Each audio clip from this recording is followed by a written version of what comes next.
tadi bercerita apa sih? Belajar Narkoba. Sama lagi kasusnya. Lekehan, terus bullying, perundungan. Itu kamu apa yang merasakan selama itu? Miris kan ya? Kenapa harus ada kekerasan padahal kita bisa hidup dengan damai bersama-sama? Iya kan? Oke, sekarang kita belajar jenis kekerasan yang diatur Permendikbud nomor 46 tahun 2023. Di sini ada kekerasan apa aja? Baca. kekerasan Kekerasan fisik, fisik, kekerasan psikis, seksual, terus perundungan, kekerasan seksual, diskriminasi dan intoleransi, kemudian macam-macam kekerasan. Kita bahas satu-satu. Yang pertama, kekerasan fisik. Kekerasan fisik adalah tindakan yang melibatkan kontak tubuh secara langsung dengan tujuan menyakiti, melukai atau mengintimidasi seseorang. Contohnya ini apa aja dibaca? kontak fisik dilakukan korban menggunakan alat, eksplorasi ekonomi di Tawuran itu termasuk kekerasan fisik, pukaran itu enggak boleh. Oke, lanjut. Yang kedua, kekerasan psikis. Kekerasan psikis adalah dibaca tindakan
dihukum. Soalnya kalian yang kalian lakukan itu tindakan yang salah, berarti harus dihukum.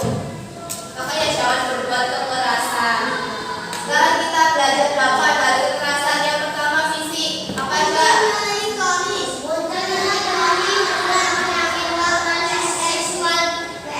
Kalau kita melakukan kekerasan fisik, mukul orang, berarti orangnya sakit nanti, ya kan? Memar-memar, nah itu sakit.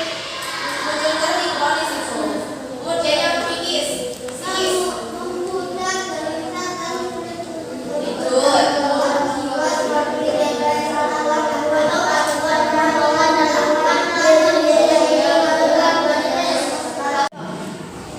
Oke, kita lanjut materi selanjutnya. Tadi kita sudah belajar relasi yang sehat. Sekarang apa itu relasi yang tidak sehat? Kita harus kenali dan jauhi. Baca. Kenal relasi tidak sehat adalah hubungan yang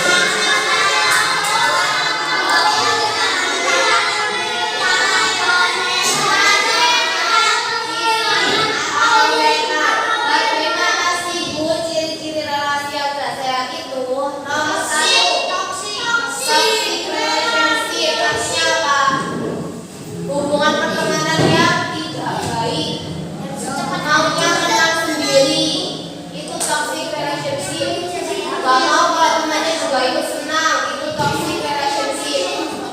Hubungan pertemanan yang tidak sehat. Yang kedua, kepercayaan. Kita kurang percaya sama teman kita, itu juga relasi yang tidak sehat. Soalnya kita harus percaya sama teman kita. Yang ketiga, konflik berkepanjangan. Kalau musuhan nggak boleh lama-lama. Kalau ada salah apa yang dilakukan? Meminta maaf. Bagaimana cara mengatasi relasi yang tidak sehat? Yang pertama, diri. Kita harus melihat diri kita sendiri sebelum menilai orang lain. Kamu menilai orang lain itu buruk, sementara kamu belum menilai diri kamu sendiri. Itu salah. Itu nggak boleh.